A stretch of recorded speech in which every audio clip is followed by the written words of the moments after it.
사사기는 이스라엘 백성이 가나안에 들어가서 그 입성한 초기의 역사를 기록하고 있다고 할 수 있습니다. 이스라엘 백성들이 하나님께서 인도하신 그 가나안으로 들어갔지만 그들과 타협하고 생존하느라 생기는 영적인 여러 가지 문제점과 그 균열점들을 그대로 보여주고 있습니다. 우리는 출애굽의 이야기들을 참 잘 알고 있습니다. 너무 오랫동안, 어쩌면 너무 자주 하나님께서 이집트에 종살이하고 있었던, 노예로 살고 있었던, 마치 감옥과도 같은 인생을 살아가고 있었던 그런 이스라엘 백성들을 모두 구출해 내시고 구원해 내셔서 새로운 약속의 땅으로 인도하신 이야기를 잘 알고 있습니다. 너무 많이 들어서 우리에겐 익숙해서 그런지 모르겠는데요. 사실 어떤 노예 한 사람을 그 노예의 상황에서 건져내는 것조차도 쉬운 것은 아닙니다. 인간의 힘으로 보았을 때, 인간의 눈으로 보았을 때 한 노예를 그 노예의 삶에서, 종의 삶에서 해방시켜주고 구출시켜주는 것도 쉬운 것이 아닌데, 이 온 민족을 그 노예의 땅에서 구출하고 구원해 준다라는 사실은 엄청난 것이죠. 그건 사실 하나님만이 하실 수 있는 일이 되는 것입니다. 그것이 이스라엘 백성들에게도 시간이 지나면서 그냥 하나님이 하셨다라고 되어버리고, 그 역사를 바라보는 그 후세대도 성경을 보거나 그 이후에 하나님의 역사를 보면서 출애굽이 일어났구나, 하나님께서 그런 일들을 행하셨다, 이렇게 별 깊은 감동과 그것을 이루어내신 놀라운 큰 일에 대한 하나님을 찬양함에 정말 우러나오는 것들이 점점 식어지기 쉬운 것이 되어버릴 수 있다는 것입니다. 우리가 하나님의 말씀과 그 역사를 볼 때 정말 하나님께서 이 일을 행하신 것이 얼마나 놀라운 일인가. 마찬가지로 출애굽한 그 감격을 잊어버리고 광야 동안 계속해서 하나님 앞에 불순종하였던 출애굽 1세대가 광야에서 다 죽어버립니다. 그리고 가나안에는 출애굽 2세대들이 들어가게 되죠. 여기에서 우리가 오해할 수 있는 것이, 이 광야의 출애굽 1세대들이 하나님 뜻에 많이 불순종해서 그들은 가나안에 들어갈 수 없었고, 이제 여호수아와 출애굽 2세대들만 가나안에 들어가는 것을 보니 출애굽 2세대들은 그 전 세대, 부모 세대보다 훨씬 나은 세대들이다, 이렇게 생각할 수 있는데요. 과연 이 가나안에 정착하는 과정 속에서 일어나는 일들을 볼 때 그렇게 생각할 수 있는가? 그렇게만은 단적으로 1세대들은 불순종해서 다 하나님 가나안 못 들어가게 하셨고 2세대들에게는 더 좋은 신앙이 있었다, 그렇게만 볼 수 없는 부분이 이제 등장하기 시작합니다. 1절의 말씀에 보면 여호와의 사자가 길갈에서부터 복임으로 올라와 말하되, 이렇게 시작을 합니다. 여기 등장하는 길갈이라는 장소, 여호수아 5장 2절에서 12절을 보면 이 바로 길갈에서 있었던 사건들이 등장을 합니다. 길갈이라는 곳은 요단강을 건너자마자 가나안 땅 입구에, 가나안 전쟁을 시작하기 입구에 그 전에 장소입니다. 그 길갈은 할례산이라고도 불립니다. 길갈하고 할례산이 가장 붙어 있는 것은 아니고 길갈에서 하나님께서 할례를 행하라 하고 명하십니다. 그래서 그 길갈 지역 근처에 있는 할례산이라는 그 장소에서 할례를 행하죠. 우리가 생각해 보면 전쟁을 앞두고 할례를 한다는 것, 이건 사실은 이치에 맞지 않는 모습입니다. 이치에 맞지 않는 짓입니다. 이건 자칫하면 이 정보가 이 적에게 들어가면 그때 전투를 하게 되면 굉장히 불리한 상황이 되는 것이죠. 그럼에도 불구하고 하나님 할례를 행하라 하나님이 명하셨고 거기에 순종합니다. 이때 출애굽 2세대들의 마음의 자세를 볼 수가 있죠. 여호수아를 통해서 말씀하신 이 할례를 그대로 행하고 결단합니다. 여기에 나타나는 출애굽 2세대들의 영적 자세는 죽으면 죽으리이다.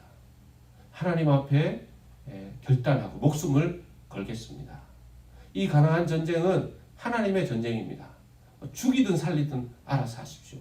주님의 뜻에 맡깁니다 하는 그런 헌신의 할례산의 길갈에서의 모습이었던 것이죠. 그런데 막상 가나안에 들어와서 10년이 지나고 20년 지나고 이제 여호수아마저 죽은 이 상황 속에서 그들의 마음과 열정이 점점 사그라들고 만 것입니다. 왜 그랬을까요?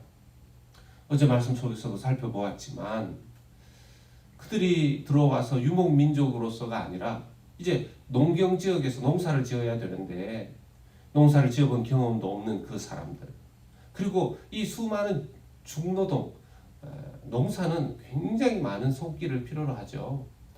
그래서 이 노동을 치루어야 되는데 힘들고 어려운 이 노동을 시킬 수 있는 경험 있고 값싼 노동력에 해당되는 이 가난한 사람들을 그들이 다 쫓아내지 않고 이용하기 시작한 것입니다.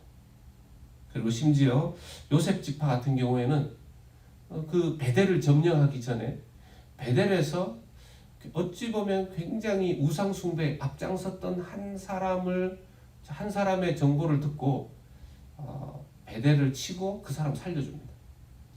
이게 기생 라합을 살려준 것과 이야기가 좀 달라지는데요. 기생 라합은 이미 그 가나안이 싫었죠. 싫었습니다. 외로가 싫었고 하나님에 대한 이야기를 이미 들었고 그는 하나님께로 귀할 마음이 있었던 여인이었습니다. 그런데 이 베델의 정보를 준 이 사람은 그런 사람이 아니었거든요. 나중에 이 사람 때문에 베델의 우상 숭배가 아주 커지는 것을 또 나중에 보게도 됩니다. 길갈에서 할례했던 주님께 헌신했던 길갈 세대가 나중에 점점 그렇지 않아집니다. 그래서 여호와의 사자가 하필 이 길갈이라는 장소와 복임이라는 장소를 드러내면서 말씀하십니다. 1절의 말씀이 가장 중요한데요. 여호와의 사자가 길갈에서부터, 왜 하필 길갈에서 오셨겠습니까? 내가 길갈에서 왔다라고 왜 여호와의 사자가 말씀하시겠습니까? 내가 너희들을 만나고 그 헌신을 받아 주었던 그 길갈이라는 장소를 드러내시면서 복임으로 올라와 말하되 하고 하십니다. 이 복임이라는 장소는 오늘날에는 장소가 계속 이어지고 전해지지 않습니다. 거의 이 지명에 해당되는 장소가 사람들에게 잊혀졌다라고 할 수 있죠. 복임이라는 이름의 뜻만이 성경 속에 남아 있습니다. 무슨 뜻입니까? 우는 사람들이라는 뜻입니다. 길갈에서부터 올라왔다고, 나는 길갈에서부터 너희들을 보았다 라고 말하는 여호와의 사자가 그들이 왜 길갈에서 헌신했던 그 언약을 잊어버리고 그 땅에 하나님의 나라를 세워야 하는데 이리저리 타협해서 가나안 백성들을 다 쫓아내지 않고 시간이 흐를수록 똑같이 우상 숭배하면서 그들의 그 우상 숭배, 그들의 그 음란을 그대로 받아들이면서 살아가는 그 길갈 세대, 출애굽 2세대와 그 다음 세대들을 향하여 여호와의 사자가 책망하는 것입니다. 그래서 그들은 우는 것이죠. 하나님 앞에 그들의 헌신을 생각하며 눈물을 흘립니다. 문제는 그들이 비록 복임에서 울며 하나님 앞에 회개하는 것처럼 보이지만 그들의 회개는 눈물로 끝났을 뿐이었다라는 것입니다. 그 눈물이 진정한 길갈로 회복되지 못했다라는 것이죠. 여호와의 사자가 계속해서 책망하고 하는 내용들이 5절까지 쭉 이어집니다. 하나님께서 길갈의 그 할례의 헌신을 길갈 세대들에게 떠올리면서 복임이 되어버린 그들을 향해 책망할 때 자칫 우리가 이것을 보면서 생각할 수 있는 두 가지 잘못된 반응이 있습니다. 하나는 사람들이 이렇게 어떻게 변할 수가 있는가? 그러면 되나? 하나님께서 가나안 땅을 어떻게 주셨는데, 어떻게 출애굽의 놀라운 은혜의 역사를 하셨는데 그러면 안 되지. 아니 자기 부모 세대들 다 광야에서 불순종하고 죽은 것을 알면서 어떻게 가나안에서 그렇게 신앙이 변질될 수 있나? 그런 반응이고요. 또 하나의 반응은 어떻게 옛날 신앙 그대로 유지하고 살 수 있나? 그게 쉬운가? 현실적으로 얼마나 세상에서 믿음으로 사는 것이 힘든데, 이런 두 가지의 잘못된 반응이 나올 수 있습니다. 어떻게 변할 수 있나 하는 반응은요, 어쩌면 세상이 얼마나 강한지 뼈저리게 느끼지 못한 너무나 쉬운 반응일 수 있습니다. 또 어떻게 옛날에 그 뜨거운 신앙 계속 유지하고 삽니까? 그런 반응은 세상의 현실에 어느 정도 타협하고 살아가는, 타협하지 않고는 살아갈 수 없다라는 그런 자신의 말을 이 세대들을 대변해 주는 것일 수 있습니다. 사실 쉽지는 않죠. 현실 세상 속에서 하나님의 뜻대로 산다는 것 쉽지 않습니다. 정말 믿음으로 산다고 할 때 세상에서 이상한 취급당하고 아주 독불장군처럼 보일 수도 있고 아주 말이 안 통하는 그런 종교적인 광신자처럼 보일 수도 있습니다. 물론 인격적으로는 그런 독불장군이 되면 안 되죠. 하나님만 의지해서 살아가는, 하나님 방식으로 신앙생활을 해가고 현실 생활을 해나가는 것. 문제가 있을 때 세상적인 방법으로 풀지 아니하고 하나님께 매달려서 기도로 말씀으로 문제를 풀어나간다는 것. 요즘 시대에 그런 것들을 발견하기가 쉽지 않을 것입니다. 어려움이 닥치면 인간적인 머리를 돌리고, 문제가 발생하면 또 사람들에게 찾아가서 그걸로 해결을 하려고 하고, 또 이 세상이 제시하고 이 세상 많은 사람들이 누리고 있는 그것을 자기도 어느 정도는 누려야 되겠다라고 해서 거기에 적절히 타협하는 그런 모습들이 실제 믿는 자들의 삶 속에서 일어나기 쉬운 것들이라는 것입니다. 세상과 타협하지 않고 정말 하나님의 방식으로 살아가고자 할 때 그건 정말 너무너무 어렵고 거의 불가능한 일이라는 사실을 실감하게 됩니다. 그런데 사실은 하나님께서 그렇게 살라고, 너는 나를 의지하고 너는 내 백성이고 이 땅에서 하나님께서 원하시는 그 방식과 그 뜻대로 살아가야 된다고 말씀하시는 하나님. 그리고 현실 앞에서 우리가 할 수 있는 건 무엇입니까? 하나님, 제 힘으로 하려고 하니 불가능합니다.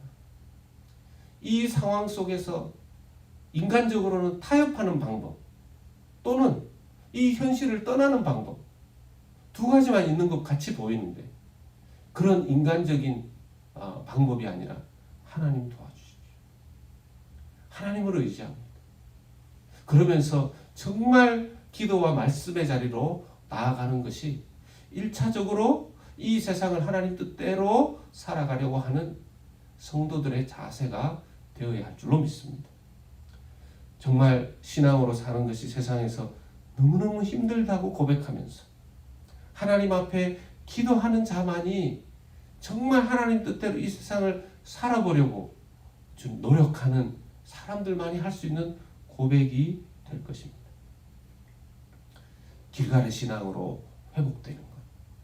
그것은 단순히 복임에 우는 자들로 끝나는 것이 아니라 하나님 앞에 정말 다시 이전처럼 길갈에서 하나님 앞에 하나님을 만나고 길갈에서 하나님 앞에 헌신했던 그때를 기억하면서 그때로 돌아가는, 그 신앙을 돌아보고 하나님 기뻐하시는 그 길갈의 정신으로 주님 앞에 살아갈 수 있는 기도와 말씀의 회복의 역사부터 이루어짐으로 말미암아 주님 이 땅에서의 주님 원하시는 제자의 삶을, 백성의 삶을, 자녀의 삶을 살아갈 수 있는 여러분들과 제가 될 수 있기를 예수 그리스도 이름으로 축원합니다.